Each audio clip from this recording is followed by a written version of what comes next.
దేశ ఆర్థిక ప్రగతితో పాటు పర్యావరణ పరిరక్షణలో కూడా భారత్ ఓ కొత్త శకానికి నాంది పలికింది.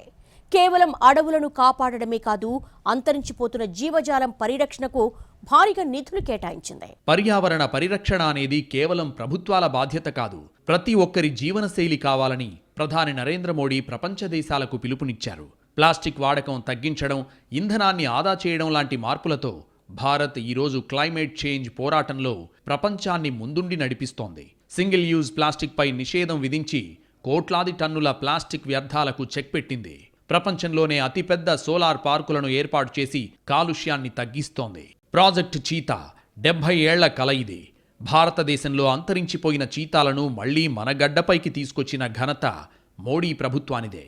కేవలం చీతాలు మాత్రమే కాదు, 12 ఏళ్లలో శాస్త్రీయ పద్ధతుల ద్వారా దేశంలో పులులు, సింహాలు, ఏనుగుల సంఖ్య రికార్డు స్థాయిలో పెరిగింది. ప్రాజెక్ట్ ఎలిఫెంట్ వల్ల కూడా, ప్రాజెక్ట్ టైగర్ వల్ల పులుల population, at the same time ఏనుగుల పాపులేషన్ కూడా బాగా పెరిగింది. చీతా ఆ ప్రాజెక్ట్ని కూడా అది పైలట్ బేసిస్లో తీసుకొచ్చారు. పర్యావరణ విప్లవానికి కంపా కార్యక్రమంతో మోడీ సర్కార్ ఊపిరిపోసింది. పరిశ్రమల వల్ల జరిగే అడవుల నష్టాన్ని భర్తీ చేసే ఈ నిధులను మోడీ ప్రభుత్వం అత్యంత పారదర్శకంగా మార్చింది.